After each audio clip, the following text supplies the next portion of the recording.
Hello YouTube, this is Asatsu5. I am sitting here, it's about 1:30 something, 1:35 in the morning, watching the new episode of Fortune Fire, and someone on my Instagram checked on me. They were wondering where the videos were at. They didn't say it exactly that way, but they wanted to check. I was like, hey, haven't seen any videos from you for a while. And, they just wanted to see what was up. And I appreciate that. I explained to him my plans for the future of my channel. And when I say it like that, it seems like the future is bad for my channel. I have planned things. It's just waiting for those things to get in the mail. And also, I have other videos I plan on doing that involve either my brother or more planning. And some of you are going to be interested in them, some of you are not. But I thought I'd make this video not only checking in, but to give you some reflective thoughts about a past video that I made about the ATA, the American Taekwondo Association. And in that video, it was mostly negative. The video was called Why I'm Disappointed with the ATA. And this video quickly became one of my most hated videos. I thought it was undeserving of that. It was simply sharing my experience with the ATA, American Taekwondo Association. And in that video, I focused on the things that I was disappointed in. And I think they were legitimate concerns. And you can watch that video if you want to watch that video. But I was reflecting, and I was like, well, maybe I should do a video talking about why I enjoyed the ATA, the American Taekwondo Association. Because keep in mind, my complaints with the ATA wasn't so much that it wasn't fun and that it was not good exercise and it was just a overall terrible experience. My main complaint with it is that it was teaching things I thought were contradictory or harmful in a self-defense situation. Like, my complaint was that they were teaching things that didn't actually help you in a fight. Keep in mind, I was being bullied, and I felt that they gave me a somewhat false sense of confidence. Now, I'm going to talk on that later, about the confidence, but I felt that, I was expecting one thing, and they were teaching me something else. And, I'm going to talk about that more in depth too. But basically, I wanted something for the streets, and they were teaching me something that was more for tournament play. And I don't want to use the word play as in, pretend or anything. Because you'll see in these clips that I'm going to show you, one clip isn't from the ATA, but I consider it to be both awesome, but also a good illustration of what I mean. But I'm going to show you a clip from the ATA tournament from like 2012, and I want to talk about what I like about this particular type of martial arts. Keep in mind, when I was really big into martial arts, like martial arts was like my main focus, because for a while, knives were not my main focus. Martial arts was. Not that I claim to be some kind of guru, black belt, or whatever, but that was my main focus. I loved XMA. XMA is Extreme Martial Arts. ATA is more on the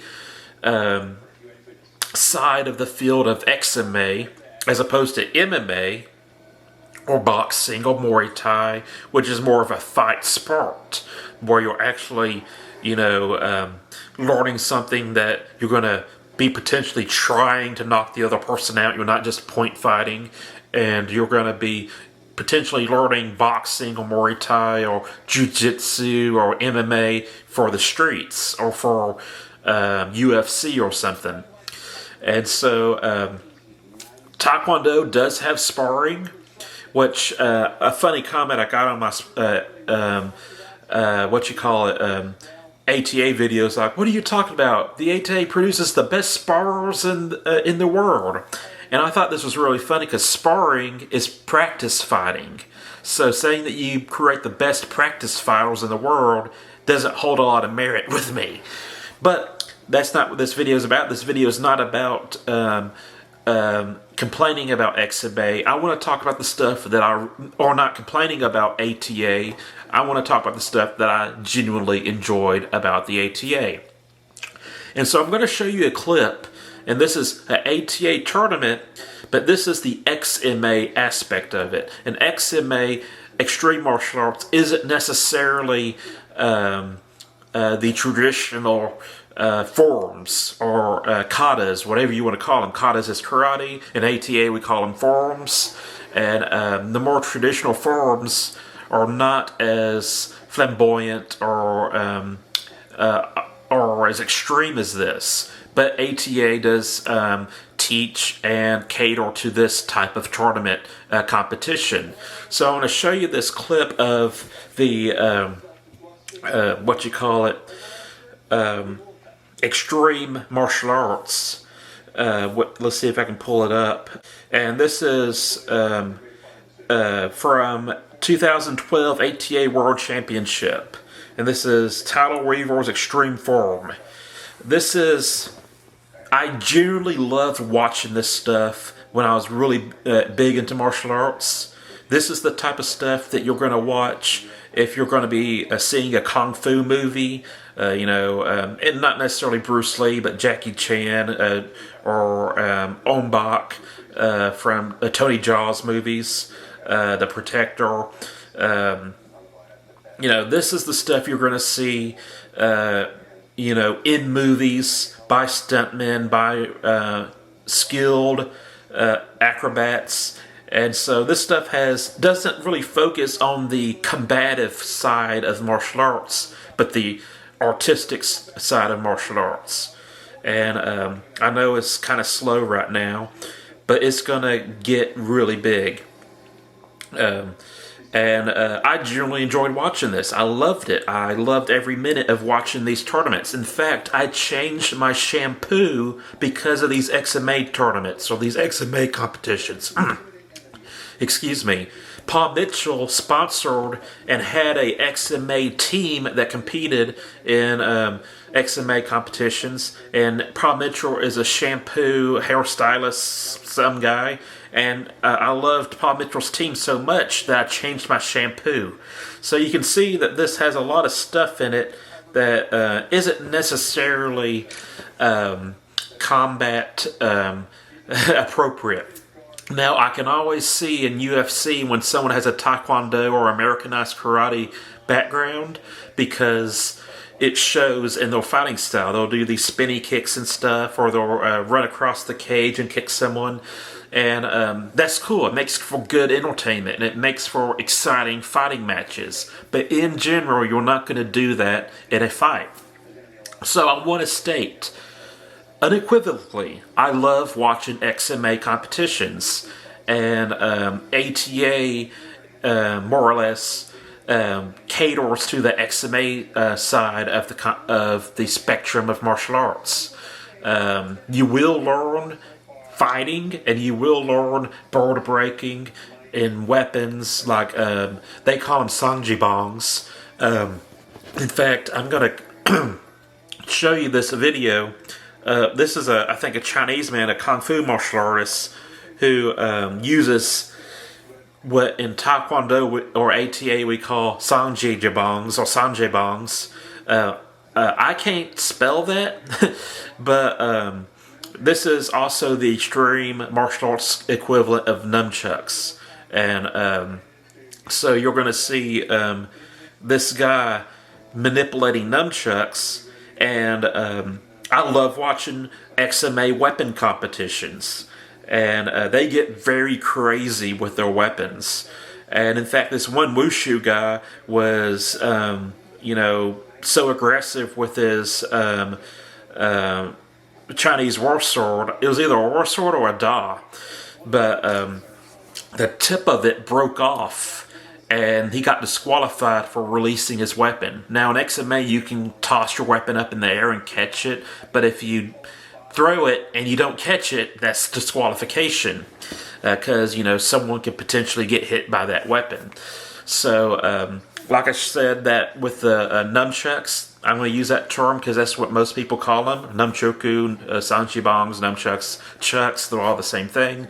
I love watching that. And he's skilled. And not only that, he can do that cool fancy stuff, but he also knows how to hit like punching bags with them. So I'm sure he could defend himself with them. I enjoy that aspect of ATA and Americanized karate. And so, but that's not what I wanted to learn.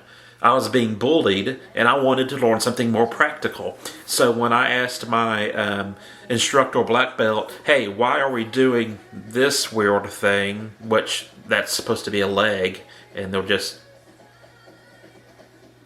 I'm referring to a kick. And they said, well, it looks cool. It's like, well, I don't really want something that looks cool. I want something that works. So that's probably my biggest complaint with the ATA, is that I wanted something that was more practical. And they were building us up for fighting in tournaments, competing in tournaments. And that just wasn't what I was really interested in. Doesn't mean I didn't enjoy watching that stuff. I love it. But that's not what I wanted to practice. Now, some other things I really appreciated about the ATA is that one, I really enjoyed the fact that I could kick someone in the head and was flexible enough to do that. So it was good exercise. It was good flexibility exercise. I was probably healthier back then. I was actually one of the better sparrers in my rank. Until someone gave me an attitude adjustment who was I think he was a blue belt and I was a camo belt. But we were in the same weight class, so they put me up against him. And I wasn't as cool as I thought I was after that. But I enjoyed sparring, and although sparring is practice fighting, it's not a real fight like in MMA or boxing. But I enjoyed sparring, and something that I think the ATA did that was good for me was it taught me to get in there and get aggressive and not worry about potentially, I'm going to get hit, So I think that was something positive I got from ATA, and when I got out of the martial arts, and this is like several years after I got out of the martial arts, I noticed that I wasn't as, I want to say blood hungry as I was, and I don't want to say that I was mean or bully, or that I was a bully and that I was hoping to get in a fight, but when I was in ATA and after I quit ATA, several years after ATA, violence wasn't as scary to me as it is now. And that might be because when I was a kid, I thought I was invincible, or it might be because, I know I'm wiser now and know that there are real consequences. But when I was the first few years after ATA, if a bully came up to me, I was like, yeah, let's go, let's throw down. I was trying to be legitimate and not start fights. I was trying to fight in self-defense only. But if I knew something was potentially going to go down, I wasn't too worried about myself, and I felt the confidence that I could handle myself. Now, I feel that some of that confidence was false confidence, and you may argue that false confidence is better than no confidence at all. But in general, junior high, high school, I was more likely to pull someone off of a other person if there was a fight in front of me. And if someone really bigger than me was staring me down, and keep in mind, I was borderline anorexic at this time. I was very underweight for my size. But if someone bigger than me was staring me down and was like, hey, you better back off, I wouldn't back off because I felt that I had the tools to defend myself. And I I wasn't so afraid of getting hit because in Taekwondo, although we had helmets and pads and stuff, but back when I was in ATA, we didn't have chest pads or face shields. So I want to say we're part of the tough generation. But like it was a lot easier to get in and get dirty within the rules of ATA, which is Kumite rules, basically. Although the ATA probably won't call it Kumite rules, but it's basically what it was. And also, although I appreciate why they used Kumite rules, it's not how you fight in real life. So, and Kumite is also a form of practice fight or tournament fight. There's a lot more rules to Kumite. Don't believe what Frank Dukes said in Bloodsport. Kumite is pretty structured, and there's certain rules you have to abide by. And those rules are not observed in the street, but it has its purpose. But yeah, I appreciated sparring. I appreciated the confidence, whether it's false or true confidence, that can be debated. I appreciated the confidence it gave me, and I enjoyed the fact that I was a lot more flexible and felt stronger. You know, I could break concrete bricks or a concrete brick with my hand. I could break boards. They never taught me how to break a pine board with my kick, and I think that was kind of their fault because they didn't really focus on the final details of kicking. I ended up pushing myself over when I would kick a bird, and they didn't really say, well, this is what you're doing wrong. They just said, okay, go to the next break, which was with the elbow, and I could break things with my elbow pretty good. But I did enjoy the breaking. I enjoyed Sangjibongs or nunchucks. I enjoyed sparring, and I enjoyed watching the XMA aspect of it, but that's not necessarily what I was looking for when I joined the school. But I did enjoy my time studying there. It's just when I reflected and was like, this has no combative value whatsoever, I was a little bit disappointed. And then there was some other teachings that ATA did that I disagreed with. And there was the honorary black belts and stuff like that. But in general, I enjoyed watching ATA in tournament. And I only competed in one tournament, and I did somewhat good. I guess I got 2 trophies, but to tell you the truth, I don't know if they were participation trophies or if they were legitimate trophies. So ever since I learned that participation trophies were a thing, I've always questioned them. But I enjoyed the tournament that I went to. I enjoyed watching and competing. I enjoyed the confidence it gave me. I enjoyed the aspect of it teaching me that I can actually get into a fight and not start a fight, but I can engage and get close and potentially get hit but continue fighting. It gave me more of a let's get in there and get things done kind of attitude. But there were some things I was disappointed in. And, I will say this. If my kid, if I had a kid and they wanted to join karate, taekwondo, some kind of martial arts, boxing, and the only thing in town was ATA, I would sign them up.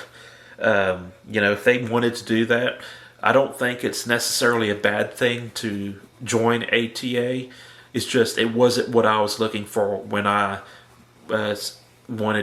started ATA. I was looking for something more practical, more street oriented, and they were more tournament oriented. But if you plan to go to Hollywood and you plan to be an action star, I would say join ATA. It will do nothing but help your career, and it does have some value. Far as it might not be the perfect street martial art, but it's going to help you better than if you're just wildly swinging and hoping that you're going to hit something. But that's it. That's the video. I wanted to make a video talking about what I appreciated from the school, and that although my last video was mostly negative, that was just my review, my experience. There were some negative experiences there, and I wanted to give a review of my negative experience. It's a lot easier to talk about a negative experience than I guess a positive experience, because you're not being paid to endorse a organization. But I had some legitimate concerns with ATA as far as what they were teaching me, and mostly I was disappointed with what they were teaching me and how it concerned fighting in the streets. But I enjoyed the tournament aspect of it for its entertainment value. To me, XMA is entertaining, but it's not something that I care to learn myself. And it wasn't my objective when I joined ATA. So that's it. That's the video. I'm a Satsu5, and I'm out.